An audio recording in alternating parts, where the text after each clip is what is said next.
ရှေးဟောင်းပစ္စည်းတွေကိုလာမဲ့လေလံပွဲအတွက်စီစဉ်နေတော့မှရှေးဟောင်းတစ်ထွင်းပန်းမှုတစ်ခုကိုမတော်တဆပျက်စီးသွားခဲ့တဲ့မျက်လုံးဖွင့်လိုက်တဲ့အခါမှာတော့အရာဝတ္ထုတွေကိုဖောက်ထွင်းမြင်နိုင်တဲ့စွမ်းရည်ရလာတာကိုတွေ့လိုက်ရတယ်ဒါပေမဲ့ကျွန်တော်တထေးကပျက်စီးသွားတဲ့ရှေးဟောင်းပစ္စည်းကိုတွေ့ပြီးချက်ချင်းပဲဒေါ်လာ1 သန်းလျော်ကြေးပေးဖို့တောင်းဆိုတယ်ပတ်စံဘယ်လိုရှာရမလဲစဉ်းစားနေတော့မှပဲလမ်းဘေးဆိုင်မှာရှေးဟောင်းပကြီးကားတစ်ချက်ကိုရုတ်တရက်တွေ့လိုက်ရပြီးအနည်းဆုံးဒေါ်လာတန်း30လောက်တန်ဖို့ရှိတယ်စိတ်လှုပ်ရှားမှုကိုမြန်မြန်ထိန်းပြီးဆိုင်ရှင်ကိုပကြီးကားရဲ့ဈေးနှုန်းမေးကြည့်တယ်ဒါပေမဲ့သူကကျွန်တော်ရဲ့ခဏတာစိတ်လှုပ်ရှားမှုကိုသတိထားမိပုံရပြီးချက်ချင်းပဲဒေါ်လာ300လို့ဈေးနှုန်းပြောတယ်စိတ်ပြက်လက်ပြက်နဲ့ဖုန်းထုတ်ပြီးပေးချေဖို့လုပ်တော့ကျွန်တော်မှရှိတာကဒေါ်လာ200ပဲရှိတာကိုတွေ့လိုက်ရတယ်ဒါကြောင့်တငယ်ချင်းတယောက်စီကနေပတ်စံချေးဖို့ချက်ချင်းဆက်သွယ်လိုက်တယ်မကြခင်မှာပဲကောင်မလေးကဆိုင်ကိုရောက်လာတယ်ကျွန်တော်ကသူ့မစီကနေပတ်စံချေးဖို့အလျင်အမြန်တောင်းဆိုလိုက်ပေမဲ့သူမကိုကြိုက်တဲ့သူကကျွန်တော်ကိုလိန်ညာသူလို့ပြောတယ်ဒါပေမဲ့ကောင်မလေးကသူ့ကိုဂရုမစိုက်ပဲကျွန်တော်ကိုဒေါ်လာ1 သန်းအခမဲ့ပေးမယ်လို့ကမ်းလှမ်းတယ်သူမရဲ့ရရောမှုကြောင့်အန်အော်ပြီးဒေါ်လာ100ချေးရင်လုံလောက်ပါတယ်လို့ချက်ချင်းပြောလိုက်တယ်ဒါကိုကြားတော့သူမကချက်ချင်းပဲဒေါ်လာ100ပေးလိုက်တယ်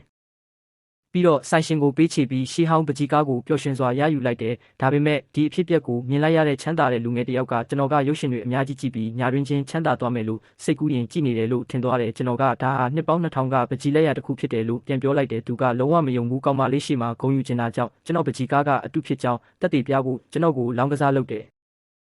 ပြီးတော့ရှေးဟောင်းပစ္စည်းကဲဖြတ်စင်တာကိုခေါ်သွားပြီးကျွမ်းကျင်သူ3ယောက်ကိုအကဲဖြတ်ခိုင်းတယ်ကျွမ်းကျင်သူ3ယောက်ကတေချာစစ်ဆေးပြီးတဲ့နောက်မှာပကြီးကားကအတုဖြစ်ကြောင်းကောက်ချက်ချခဲ့ပေမဲ့ကျွန်တော်ကတော့ဒါဟာစစ်မှန်တဲ့ရှေးဟောင်းလက်ရပဲဖြစ်ပြီးအတုတစ်ခုရဲ့အောက်မှာဖုံးကွယ်ထားတာလို့ပြောဆိုခဲ့တယ်တကယ်လက်ရကဒုတိယအလွန်မှာပုံအောင်နေတာပါဒါပေမဲ့ဒီကဲဖြတ်နည်းကအထုပြော်ဝင်ရလိုအပ်ပြီးကုန်ကျစရိတ်ကအနည်းဆုံးဒေါ်လာ1 သိန်းရှိတယ်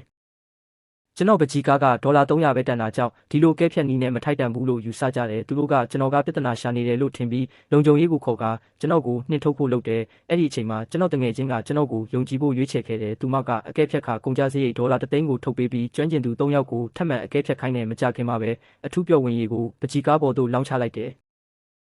လူတိုင်းအံ့ဩသွားကြပြီးအမှန်တကယ်ပဲအတုပကြီးကားရဲ့အပေါ်ရန်လွှာကိုဖယ်ရှားပစ်လိုက်တယ်ကျွမ်းကျင်သူ3ယောက်ကအကဲဖြတ်ပြီးတဲ့နောက်အံ့ဩစွာနဲ့ဒါဟာနှစ်ပေါင်း2000ကပကြီးလက်ရကြီးဖြစ်ပြီးအနည်းဆုံးဒေါ်လာတန်း30တန်ဖိုးရှိတယ်လို့အော်ဟစ်ပြောဆိုကြတယ်ချမ်းသာတဲ့လူငယ်ကသူလုံးဝရှုံးနေသွားပြီဆိုတာသိသွားပြီးရှက်ရွံ့စွာနဲ့ထွက်ပြေးသွားတဲ့နောက်ပိုင်းမှာအကဲဖြတ်စင်တာပိုင်ရှင်ကပကြီးကားကိုဒေါ်လာတန်း30နဲ့ဝယ်ယူဖို့ကမ်းလှမ်းခဲ့ပေမဲ့ကျွန်တော်ညှင်းပယ်ခဲ့တယ်